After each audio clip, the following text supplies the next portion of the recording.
Hello friends, welcome to my YouTube channel. তো এখন আমি একটা নতুন তামিল ফিল্ম নিয়ে কথা বলবো, যেটা হটস্টারে কিছুদিন আগে রিলিজ হয়েছে। তো এই ফিল্মটার নাম হচ্ছে টেডি, যেটার মধ্যে আরিয়া আছে লিড রোলে। তো এই ফিল্মটা একটা টেডিকে নিয়ে করা হয়েছে। তোমরা যদি ভাবো যে গল্পটা খুবই একটা সিম্পল হবে, মেবি গল্পটা একটা রোম্যান্টিক টাইপের হবে বা কোনো ফিল্ম থেকে ইন্সপিরেশন নিয়ে করা হয়েছে, তাহলে তোমাদের বলে রাখি যে তোমাদের ধারণাটা একদমই ভুল হয়ে যাবে যখন তোমরা সিনেমাটা দেখতে বসবে। মানে আমি লিটারেলি ভাবতে পারিনি যে আমি এরকম একটা থ্রিলার অ্যাকশন ফিল্ম দেখবো, তাও আবার একটা টেডিকে নিয়ে। মানে টেডিটাও কিন্তু একটা মুখ্য চরিত্রে আছে আরিয়ার সাথে।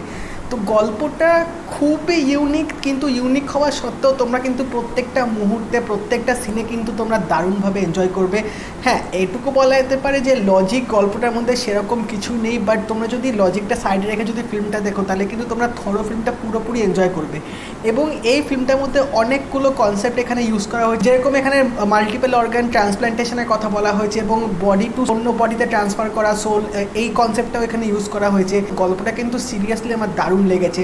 তো আমি ফিল্মটার গল্পটার ব্যাপারে একটুও কিছু ডিসক্লোজ করছি না, কারণ একটু বললে কিন্তু মানে ফিল্ম দেখার মুডটা কিন্তু পুরোপুরি নষ্ট হয়ে যাবে। সেই জন্যে যারা যারা তামিল ফিল্ম তোমরা দেখতে ভালোবাসো এবং থ্রিলার ফিল্ম দেখতে খুব বেশি পছন্দ করো, তো তোমাদের বলছি তোমরা প্লিজ হটস্টারে গিয়ে এই টেডি ফিল্মটা দেখো, একটুও কিন্তু ডিসঅ্যাপয়েন্ট হবে না। মানে স্টোরিটা এত ইউনিকভাবে লেখা হয়েছে এবং ইন্টারভ্যালের পর থেকে কিন্তু যেভাবে স্টোরির বিল্ড আপটা শুরু হবে, যেভাবে মানে প্লটগুলো টুইস্টগুলো সব আনফোল্ড করা হবে, সেগুলো কিন্তু তোমাদের ফিল্মটার মধ্যে দারুণ লাগবে দেখতে। এবং প্রত্যেকটা টুইস্ট কিন্তু ফিল্মটার মধ্যে গুছিয়ে ভালোভাবে কিন্তু লেখা হয়েছে, মানে বিশ্বাসযোগ্য ফিল্মটা দেখার সময় যে হ্যাঁ এরকম এরকম হতে পারে। তো এখানে বলা যেতে পারে যে রাইটার কিন্তু বেশ ভালোভাবে কিন্তু এখানে গল্পটা লিখেছে এবং স্ক্রিন প্লেটা কিন্তু বেশ টাইট ছিল। ফার্স্ট হাফে স্টোরিটা যেহেতু বিল্ড আপ হচ্ছিলো, সেই জন্য ইমোশনাল পার্টটা অতটা ছিল না, বাট সেকেন্ড হাফে ইমোশনাল, অ্যাকশান, থ্রিলার সবগুলো কিন্তু ভালোভাবে কিন্তু সেকেন্ড হাফটায় দিয়েছে, যার জন্য কিন্তু সেকেন্ড হাফটা আমার বেশি বেটার লেগেছে।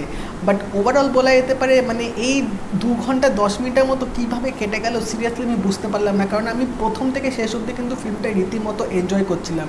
তো এখানে আরিয়ার আর টেডির দুজনের যে বন্ডিংটা আমার কিন্তু বেশ দারুণ লেগেছে। টেডির ক্যারেক্টারটা স্পেশালি আমার হেভি লেগেছে। আমি ভেবেছিলাম যে হয়তো কোনো একটা অ্যানিমেশন করে হয়তো এখানে করা হবে, বাট সিরিয়াসলি এখানে কিন্তু সেরকম একদম মনে হয়নি যে একটা অ্যানিমেটেড টেডি এখানে রেখে ফিল্মটা করা হয়েছে। তো সেই জন্য কিন্তু ফিল্মটার যে লুক অ্যান্ড ভিজুয়ালাইজেশনটা কিন্তু আরও বেশি ভালো লেগেছে। এবং তার সাথে বলতেই হবে যে অ্যাকশানগুলো যেটুকু দেখিয়েছে সেরকম কিন্তু মানে ওভার দ্য টপ কিন্তু অ্যাকশান সিকোয়েন্সেসগুলো নেই, বাট তোমরা এই ফিল্মে অ্যাকশানগুলো কিন্তু দারুণভাবে এনজয় করবে। আমার দারুণ লেগেছে আরিয়ার অভিনয় এখানে। তিনি এখন অবধি আমার মনে হয় একটা one of the most underrated actors in the Tamil industry, but still এই ফিল্মটায় তিনি কিন্তু একদম ফাটিয়ে পুরোপুরি অভিনয় করেছে। মানে ইমোশনাল দিক থেকে শুরু করে তার অ্যাঙ্গার, তারপর তিনি যে ক্যারেক্টারটা প্লে করছে সেইভাবে কিন্তু দারুণভাবে তিনি ফুটিয়ে তুলেছেন। বলে দিয়ে এটা কিন্তু কাইন্ডটা আনপ্রেডিক্টেবল। আমার কাছে কিছু কিছু সিন একটু প্রেডিক্টেবল লেগেছিলো, বাট ওভারঅল কিন্তু ফিল্মটা তোমাদেরকে পুরো স্ক্রিনের মধ্যে কিন্তু কনসেন্ট্রেট করে রাখবে টিল মানে শেষ হওয়া অবধি।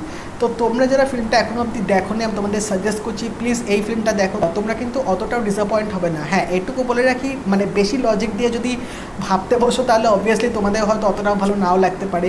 আরেকটা যেটা আমার ঘ্যামা লেগেছে সেটা হচ্ছে ফিল্মটার বিজিএমটা। মানে এই সাউথ ইন্ডিয়ান ফিল্মের যে বিজিএমগুলো দেয় না, প্রত্যেকটা ফিল্মে কিন্তু বিজিএমগুলো মানে বিভৎস লেভেলের হয় এবং প্রত্যেকটা ফিল্মে কিন্তু এক একটা বিজিএম কিন্তু ডিফারেন্ট হয়। তো এই ফিল্মেও কিন্তু বিজিএমটা দারুণভাবে এখানে ইনপুট করা হয়েছে এবং যেভাবে বিজিএমটা যেসব সিনে ইউটিলাইজ করবে না, তোমরা কিন্তু চূড়ান্ত লেভেলে এনজয় করবে সেই সিনগুলো দেখার সময়। আমি ফিল্মটাকে 3.5 আউট অফ 5 স্টার দেবো। তো তোমরা যারা ভাবছো দেখবে কি দেখবে না, আমি বলে দিই এরকম থ্রিলার ফিল্ম কিন্তু যদি তোমরা পছন্দ করো, ইউ উইল এনজয় আ লট। তো তোমরা দেখে নিতেই পারো, এটা ডিজনি প্লাস হটস্টারে অ্যাভেলেবেল আছে এখন। এবং যারা দেখে নিয়েছো আমাকে অবশ্যই জানিও তোমাদের ফিল্মটা কেমন লেগেছে।